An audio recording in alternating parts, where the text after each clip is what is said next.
네, 여행과 역사 채널입니다. 여행할 때는 여행지 주변의 역사 이야기를 담고 있고요.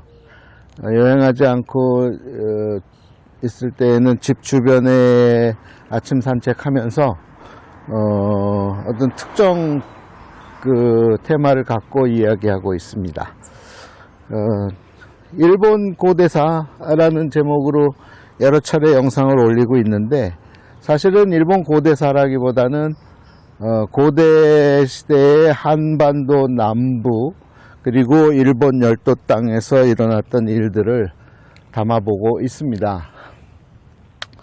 자, 오늘은 500년대, 600년대 이야기를 해보려고 합니다. 아침 산책 나왔는데요. 이제 월드컵이 4강이 확정이 됐습니다. 이변은 없었습니다. 그러니까 FIFA 순위대로 그대로 가네요.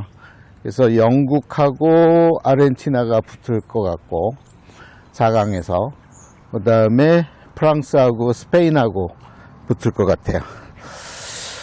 추측하기는 프랑스가 유력한 우승 후보인데, 제 예측은 프랑스하고 아르헨티나하고 결승에 붙지 않을까. 이번 주간에 모든 것이 끝납니다. 일주일 동안에 결승전까지 이제 다음 주 일요일 날, 돌아오는 일요일 날 결승전이 있게 되겠습니다. 재밌어요. 월드컵 보고 있으면 그 안에서도 어떤 세계사를 볼 수가 있어서 재밌습니다.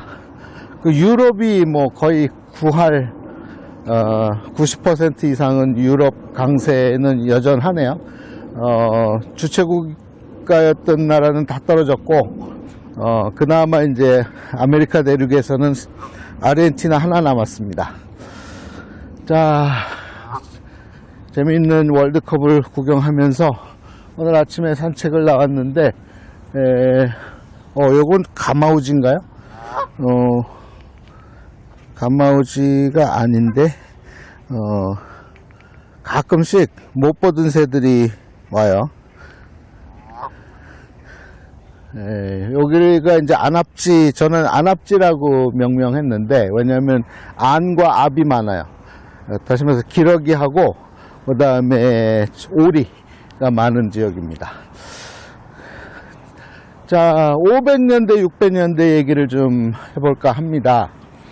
그러니까 이거를 일본 고대사 또 한국 고대사 이렇게 해버리면 연결이 안 되는 부분이 되게 많아요. 그래서 그거를 저는 이제 파악을 하다 보니까 이게 떨구어뜨려서는 설명이 안 되는 고대 역사가 바로 이 한반도 남부 땅과 일본 열도 땅에서 있었던 일이다. 그래서 두 개는 묶어서 설명해야 된다. 묶어서 설명하면 해결되는 부분이 굉장히 많습니다. 자, 그래서 지금부터 묶어서 설명해 보겠습니다. 400년대에 백제 정권이 일본 열도 땅에다가 또 다른 백제 정권을 세우죠. 그게 후기 야마토 시대인데 본격적인 야마토 시대죠. 그 스토리는 어떻게 되냐면, 제가 얘기하는 것들은 역사책에서는 듣기 힘든 이야기들입니다. 그러니까 그것 때문에 제가 이거를 본격적으로 연구하려면 특별한 어떤 단체가 있어야 되겠다, 이런 생각을 하게 됩니다. 그래서 혹시 이 영상을 혹시라도 보고 계시거나 영향력을 갖고 계신 분들, 특히 기업체를 운영하고 계신 분들이나 한국 역사의 그 정통성, 한국 역사를 바로 세워보기를 원하시는 독지가들이 계시면 반드시 어떤 역사 재단을 하나 만들어야 된다. 그 한일 고대사를 연구할 수 있는 재단을 만들어서 본격적인 연구가 필요하다. 그 연구 과제는 제가 조금 있다가 하나의 예를 들어서 500년대, 600년대 이야기를 하면서 알려드릴 텐데, 그래서 그 분야가 뭐냐면 그 연구해야 될 해당되는 분야가 고고학 쪽에서 접근하는 방법, 또 문헌학에서 고대 문헌을 연구하는 연구자들이 접근할 수 있는 방법, 금성문 판독하는 전문가들이 접근하는 방법 모여서, 그리고 추가로 이제까지 안 해봤으리라고 생각되는데 문화인류학 쪽에서 문화를 갖고 접근하는 방법, 그리고 언어학, 고대 언어를 갖고 연구하는 방법 등이 있습니다. 저는 처음에 언어 쪽에서 접근이 되어 버렸는데, 그러니까 이 고구려 백제 또 신라 그리고 고대 언어의 공통점이 일본 열도 땅에서도 발견되었기 때문에 이제 제가 그 접근을 시작을 한 거고요. 캐다 보니까 너무나 재미있는 사항들이 너무 많이 발생해서 계속 이어져 가고 있습니다. 고대사에서 500년대, 600년대를 이야기하려면 400년대에 일본 열도로 들어오게 되는 백제 정권에 대한 이야기가 시작이 되죠. 그리고 그것을 확립해 나가니까 바로 475년에 백제가 멸망하면서, 백제가 항복하면서, 멸망한 건 아니고 항복하면서 나중에 웅진으로 옮겨오게 되는데, 한성 백제 500년은 마감이 되고, 그때 일본 열도로 들어오게 되는 백제 정권, 남쪽에 있었던 백제 정권이 일본 열도로 들어와서 일본 열도를 접수하게 되는데, 그게 이제 일본 역사에는 이제 400년대 웅진왕으로 시작돼요. 오진텐노루라고 기록된 그때 이야기예요. 그때부터 이제 백제 정권이 그 이전에 있었던 가야의 정권들, 가야가 이제 일본 열도를 지배하고 있었는데, 그 전까지는, 그러니까 400년대 이전까지는 가야가 지배하고 있었던 것을 백제가 이제 접수하게 되는 이야기. 그러니까 초기 야마토 정권은 가야 정권이고요. 그 다음에 이후 본격적인 야마토 정권, 후기 야마토 정권은 백제 정권입니다. 그 이야기를 간략하게 해드리면 이래요. 그러니까 한반도 땅에서는 무슨 일이 일어났냐면 500년대를 누가 열게 되냐면 무령왕이 열게 되죠. 그리고 무령왕의 아들은 성왕의 아들은 위덕왕, 그리고 해왕 법왕이 있다가 이제 대가 끊기고 600년대를 여는 인물이 바로 무왕입니다. 무왕 시대가 열리게 되는데, 그래서 무왕, 그 다음이 이제 의자왕으로 해서 이제 백제는 끝나잖아요. 한반도에서 백제는 끝나지만 열도 땅에 있었던 백제인들은 계속 명맥을 이어가죠.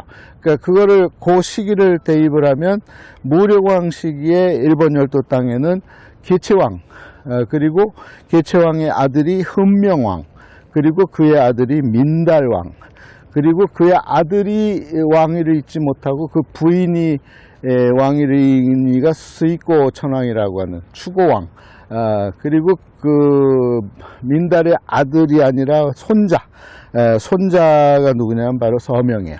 그러니까 서명 시기가 이제 한반도에서 백제가 멸망하는 시기.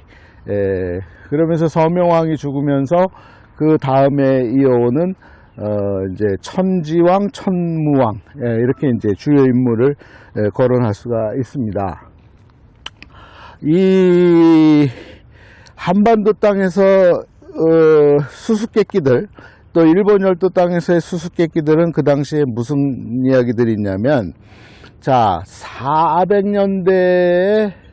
400년대 초반에 그 일본 서기에는 신공황후라는 여인이 사만을 정벌했다라는 가공의 스토리가 전개가 돼요.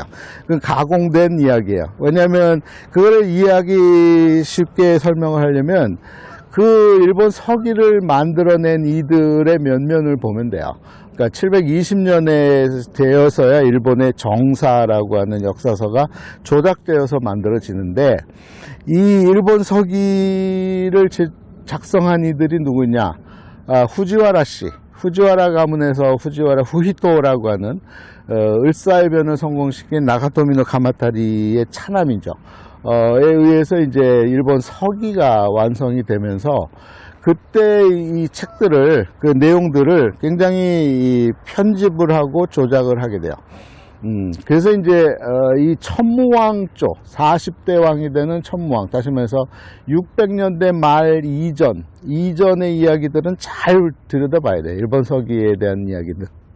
특히 이제 신화화되어 버리는 이야기들은 그냥 갖다 버릴 수도 있지만 가만히 들여다보면 또 그 안에 사실을 묘사했는데 이상하게 신화시켜서 묘사한 내용도 있기 때문에 일본 고대사의 문헌상에서 일본 고대사를 이해하기는 되게 쉽지가 않습니다. 근데 사실을 그대로 기록한 이야기들은 이제 천무왕조 직전, 그러니까 500년대부터는 그나마 사실과 근접한 이야기들을 기록하고 있어서 그 일본 서기 고사기도 무시할 수는 없어요. 들여다 봐야 됩니다. 그러니까 문헌 연구를 하시는 분들은 그쪽에서 집중적으로 들여다 봐야 돼요. 자, 한반도 땅에서 이해하기 힘든 이야기들이 있어요.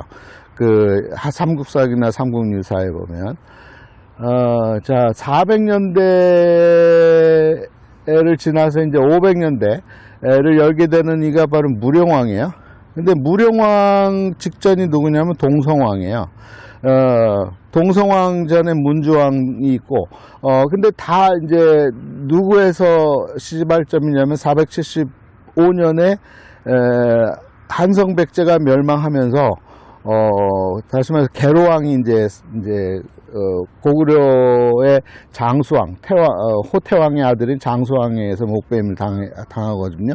그러면서 한성백제가 없어져요. 서울에 있었던 한성백제가 이제 멸망을 하고 공주로 내려가게 돼요.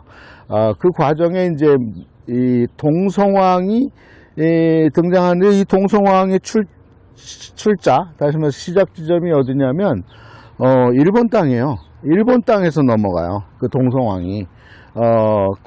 뿐만 아니라 그 다음 때 이어지는 무령왕도 일본 땅에서 건너오는 거예요.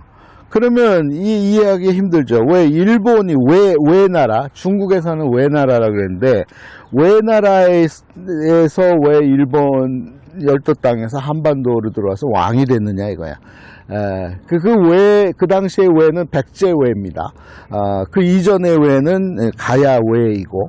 그러니까 왜 나라 할 때 자, 중국 쪽에서 보는 견해가 가장 정확해요. 중국은 이미 다 알고 있었어요. 고구려, 백제, 일본, 다시 한번 왜는 다 같은 혈통이라는 것을 알고 있었던 거예요. 부여씨, 그러니까 추모, 고주몽이 등장하는 이때부터 추모하고 결별하고 내려와서 백제를 만들게 되는 소선호, 그리고 그 두 아들에 의해서 만들어지는 백제도 부여씨고, 그 다음에 더 내려와서, 일본으로 넘어가서, 열도로 넘어가서 일본 고대사의 중심이 되는, 이 후기 야마토 정권의 핵심도 백제인들, 다시 말해서 부여씨, 여씨라 이 말이에요. 여씨라는 걸 알고 있었어요. 그러니까 중국은 정확히 알고 있었던 거예요. 한반도에서 고구려와 백제와 왜는 같은 혈통이다 라는 걸 알고 있었던 거죠.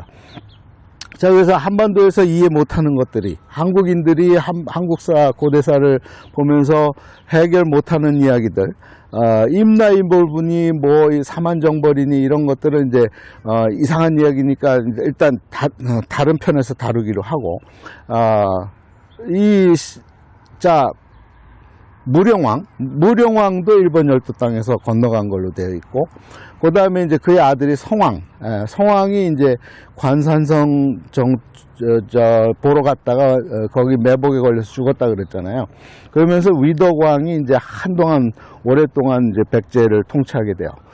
그리고 해왕법왕이 끝나면서 대가 끊겨요.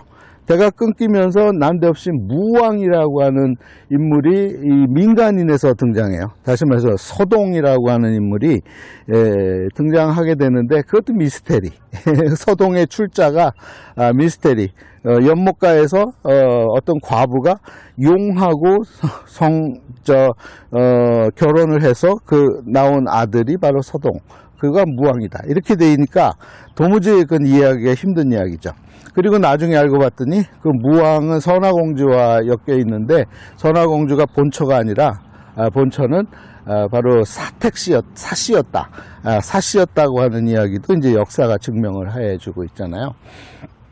그리고 의자왕도 이상해요. 의자왕은 태자책봉이 언제 되냐면 30대가 되어서야 태자책봉이 돼요. 아주 늦은 시기에 태자책봉이 되기 때문에.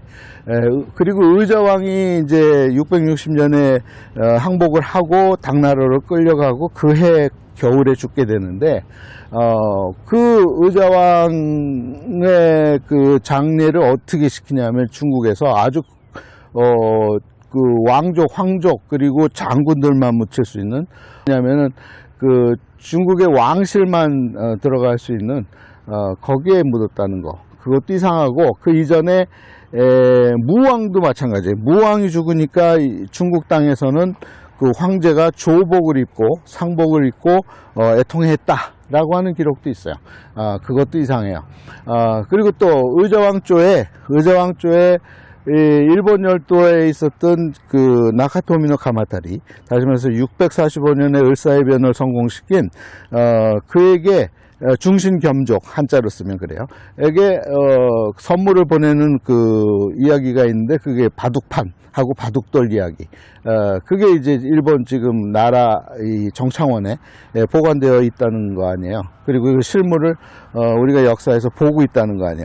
그러니까 한반도에서 이상하다고 생각되는 이야기, 일본과 관련해서 그 이야기는 일본을 그냥 딱 떨궈뜨려서 옛날부터 일본은 그냥 남의 나라, 외의 나라, 전혀 한반도하고는 관련 없는, 그리고 나중에는 나쁜 나라, 이렇게 딱 선을 그어버리면 해결이 안 돼요.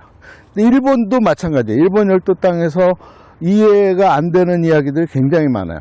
그 당시 얘기만 하면 500년대, 600년대. 500년대 초반에 그 경상도 하만, 지금의 하만에서 국제회의가 열렸다는 거예요. 국제회의가 열렸는데 그 국제회의에 참석한 국가들은 백제, 가야, 외, 그리고 신라가 참여했다는 거예요. 그래서 그걸 지금도 유적이 남아있는데 하만에 가면 있습니다. 고당이라 그래서 지금으로 얘기하면 컨벤션 센터에 해당되는 큰 건축물이 유적이 나왔는데 그게 이제 520년대에 있었던 4개국 국제회의다라고 그랬는데 그거를 일본에서도 이해를 못하는 거야. 이해를 못하고 있고 그 다음에 500년대 들어와서 이제 일어나는 일들 중에 일본에서 이해 못하고 있는 것들이 뭐냐면 그 이전에 오왕의 시대니 히미코니, 이건 더 한반도하고 일본을 딱 격리시켜서 생각을 하니까 전혀 해석이 안 되는 거잖아요. 500년대에 가서 그 이야기, 520년대에 그때 누구냐면 계체왕이에요. 그 계체왕은 사마의 동생이다, 이렇게 되어 있어요.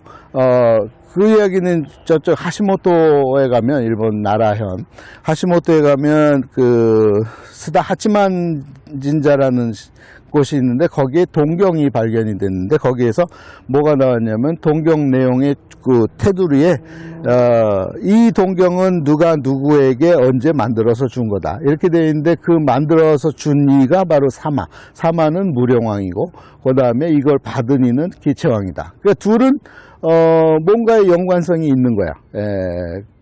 그걸 이제 해결을 못하는 거죠. 한반도에서도, 한국에서도 해결을 못하고 떨고틀에서 생각하니까 일본 열도에서도 해결을 못하는 거예요. 그런데 그거를 이제 좀 중국 쪽 시각으로 보든지 아니면 더 멀리 이 미국 땅에서 보는 시각으로 보면, 이렇게 들여다보면 고대 한반도와 고대 일본 열도는 같은 혈통의 연속선성에 있었다라는 거를 알 수가 있는 거죠. 그걸 이제 제가 얘기하는 거야. 그러니까 그걸 밝혀달라 이거예요. 그 밝혀주실 사람들은 바로 이 문화재단을 만들어서, 역사문화재단을 만들어서, 그것만 집중적으로 연구할 수 있는, 그게 이제, 문헌학적으로, 고고학적으로, 문화인류학적으로, 언어학적으로, 공부하는 학생들을 배출을 해서 그들이 집중적으로, 이 한일, 그 고대 시대의 것들을 밝혀내는 그 일들은 이 지금의 10대들, 20대들이 해줘야 된다. 이 말이죠. 지금의 60대, 70대들은 이미 늦으셨어요.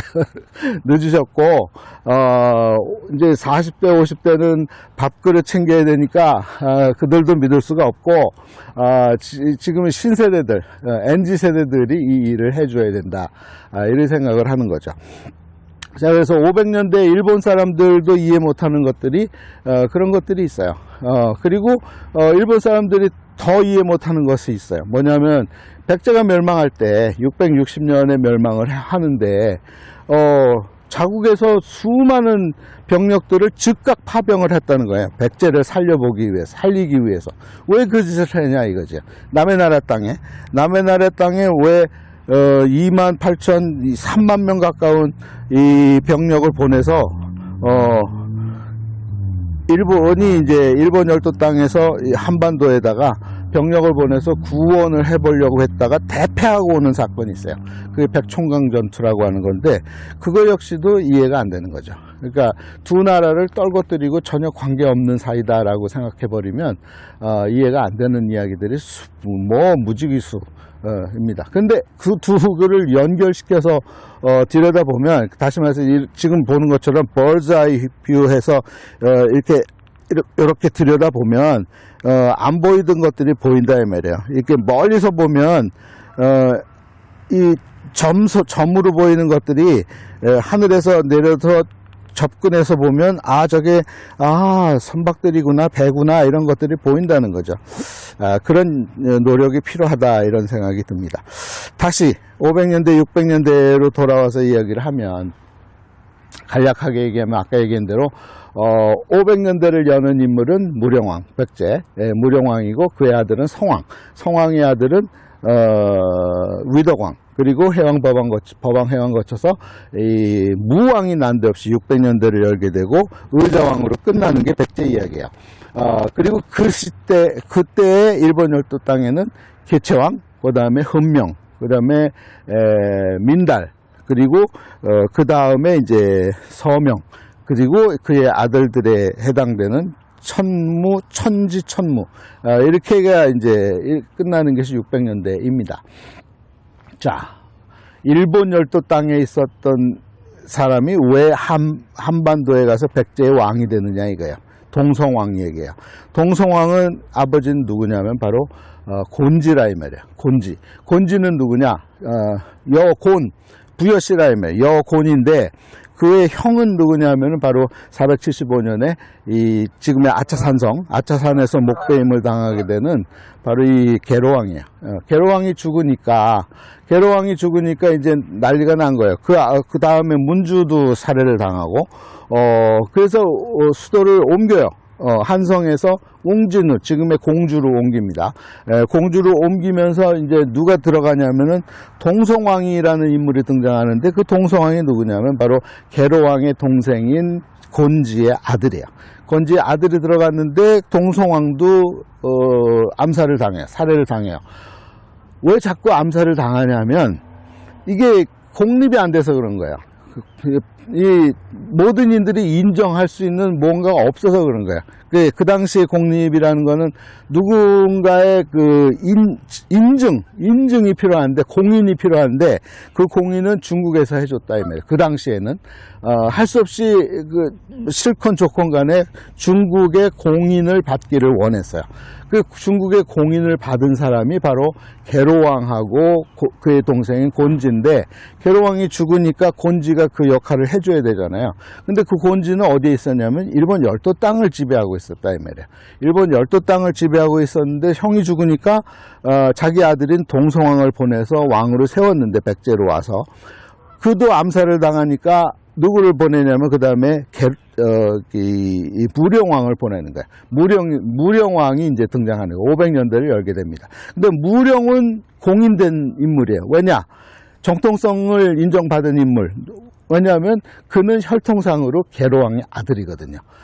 그리고 이 동생인 곤지가 그 출산을 도왔고 561년이죠. 61년에 일본 열도로 오다가 지금의 이 이키시마 다음에 있는 아주 조그만 섬에서 이제 출산을 돕고 그를 이제 키운 이가 바로 곤지예요. 그러니까 이 무령은 혈통이 인정이 되는 때문에 이제 백제에 와서 왕이 되었을 때 더 이상 암살이 되지 않은 거야.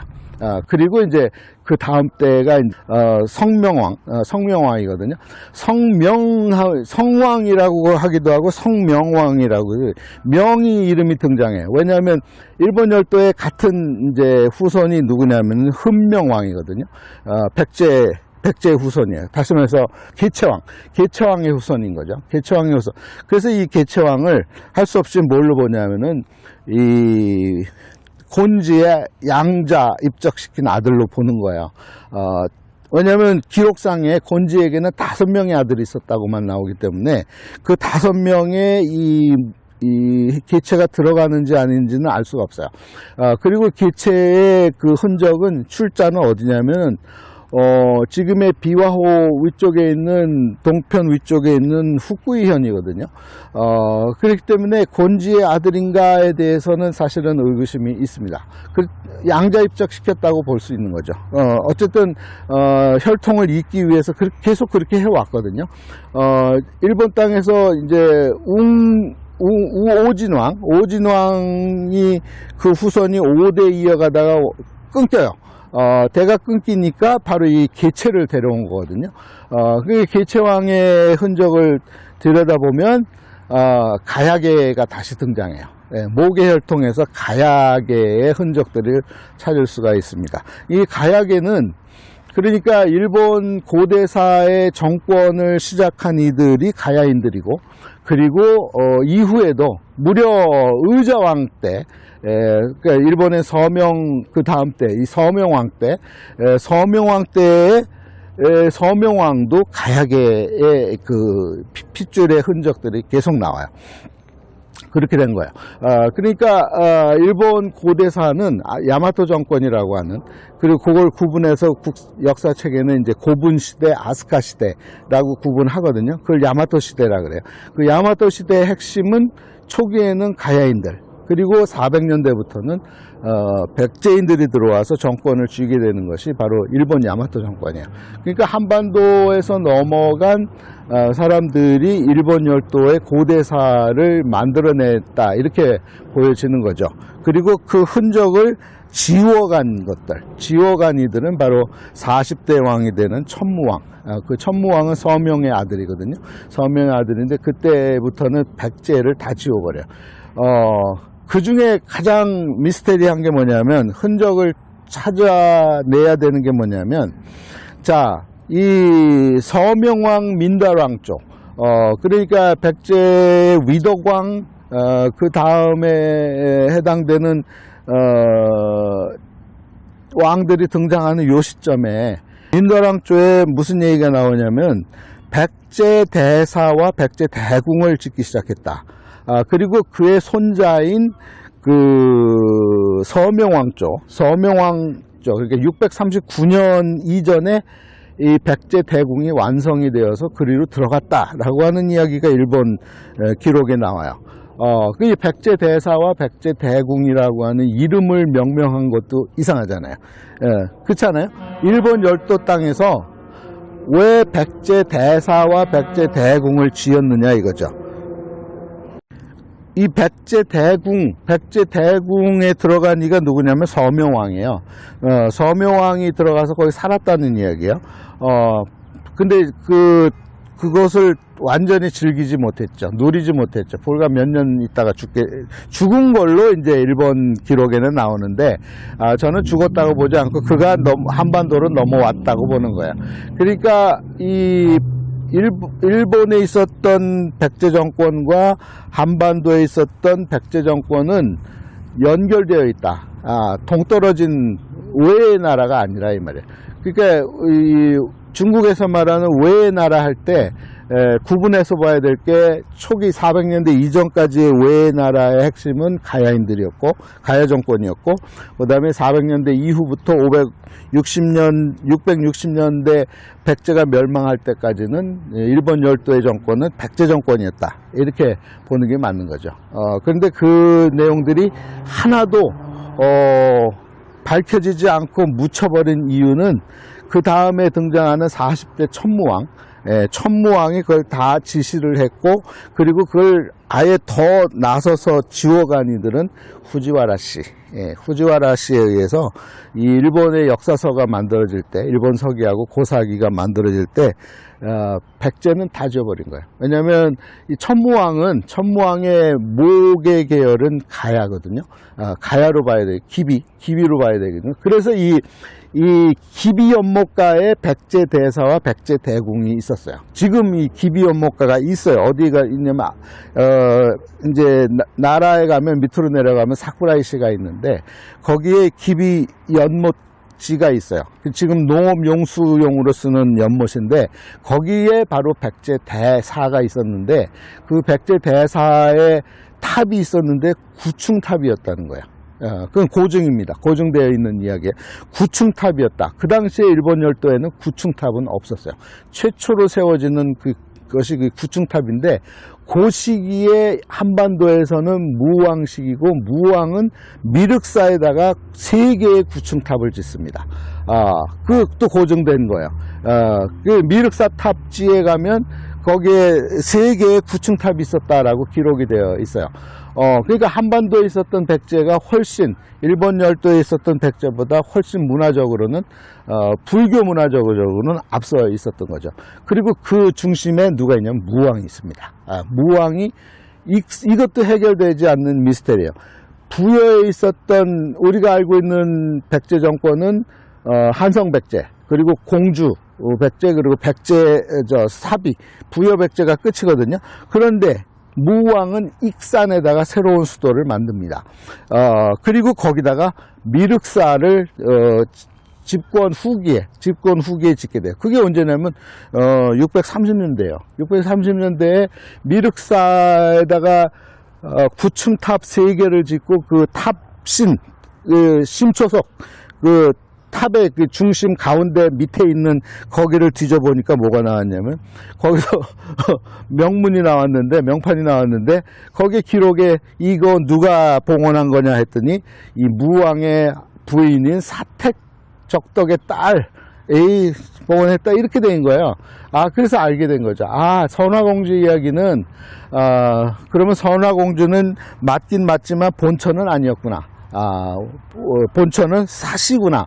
왜 그러냐면 사시일 수밖에 없는 이유가 백제의 8성이 있었어요. 8성인데 그 중에 사시하고 목시가 있습니다. 뭐 다른 성도 이제 거론할 수는 있지만, 이제 사시는 한반도 백제의 핵심 권력 집단이고 호족이고, 그 다음에 일본으로 넘어온 목시가 이제 나중에 소가시가 되는데, 소가시는 일본 열도의 핵심 호족이다가 더 나가서 이제 왕실이 되어버리는 거야. 그리고 왕실을 배출한 왕이 누구냐면 바로 용명, 다시 말해서 성덕태자. 지난번에 이재명 대통령이 가서 본 호류지, 그러니까 법융사, 호류지, 법융사를 지은 이가 성덕태자 쇼톡타이신데, 그가 그 아버지의 건강을 위해서 지은 절이 그거거든요. 그 용명, 그리고 성덕태자, 그리고 그 용명 다음이 이제 스준이라고 하는 왕이 있었는데, 그 왕 때는 혈통이 누가 찬탈을 했냐면 바로 이 소가씨, 다시 말하면 목시 세력이 왕권을 찬탈을 해요. 그거를 보다 못한 이들이 이제 그 소가씨 제거 작업에 들어간 게 바로 645년에 을사의 변이라고 하는 사건이에요.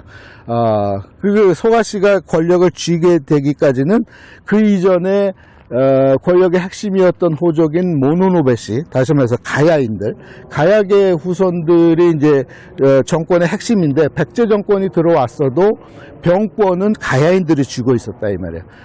그러니까 그 제거할 수밖에 없었죠. 그래서 정미의 난이라는 걸 일으켜요. 그러니까 이 소가씨가 모노노베씨를 제거하는 사건이야. 그걸 정미 테이비노란이라 그러는데, 그것을 일으켜서 가야계를 밀어버리고 500년대부터는 완전히 백제계가 이제 정권을 쥐게 되거든요. 그리고 500년대 후반, 600년대 초반 사이에 이 소가씨가 완전히 정권을 찬탈해 버려요.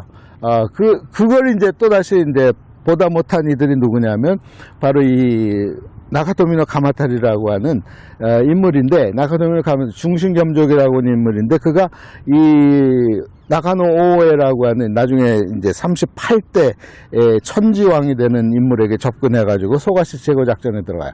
그게 바로 645년에 을사의 변이라는 거예요. 그래서 소가씨를 밀어내요.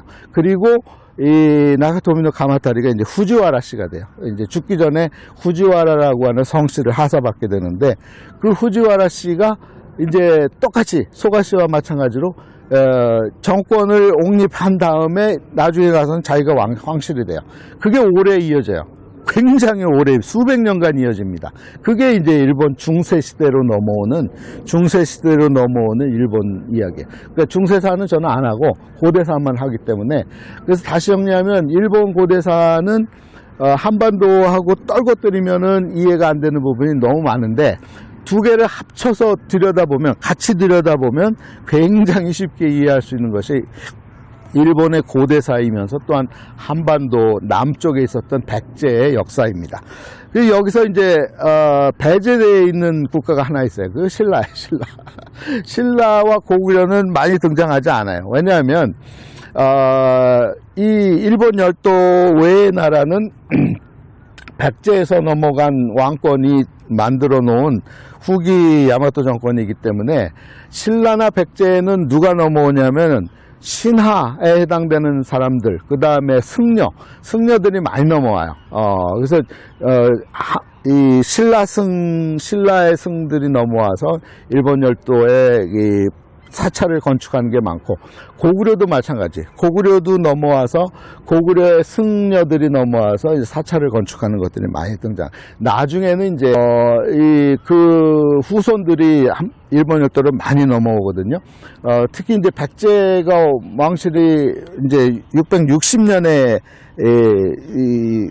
멸망하면서 그 낙화암 부근에 가면 이제 떠나오면서 이 신하들이 떠나오면서 이제는 다시는 돌아올 수 없는 땅이네라고 노래를 한 것이 지금도 남아 있어요. 그리고 그 후손이 누구냐면 선광, 그리고 그 후손이 이제 경복이라고 하는 인물인데, 이 경복이 누구냐면 이제 나중에 도다이지, 동대사를 짓는데 기금의 대부분을 지은, 왜냐하면 금을 어디선가 많이 발견해가지고 갑부가 돼가지고 이제 이 동대사를 짓는데 엄청난 기부를 했던 인물이 경복이거든요. 그 윗대가 이제 선광이에요. 그러니까 왕실의 후손들을. 그리고 그들을 기리기 위해서 오사카에 지금 히라가타에다가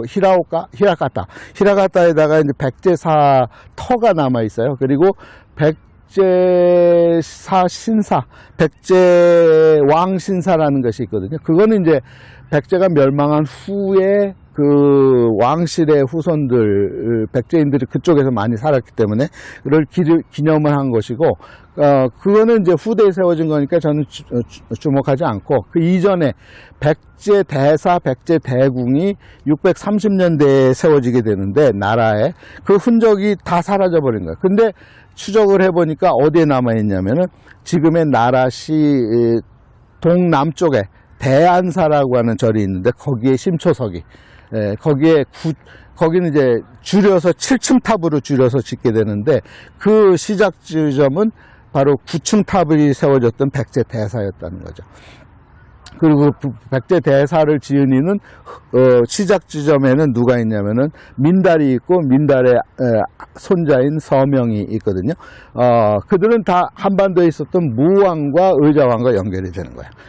동일 인물인지 아니면 분리된 개별의 인물인지는 알 수 없기 때문에 강력히 주장하기는 힘들기 때문에 제가 역사문화재단이 필요하다. 이 일본과 한국의 고대사를 연구할 역사문화재단이 하나 필요하다.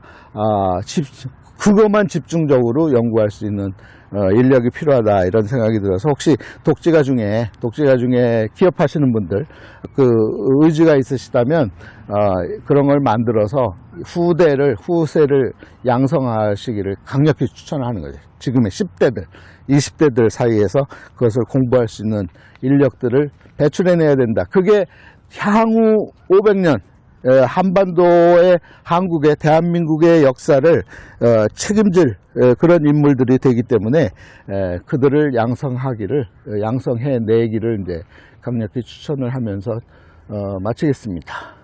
오늘은 좀 이야기가 장황했습니다. 양해하시고 필요한 부분만 들여다보시기 바랍니다.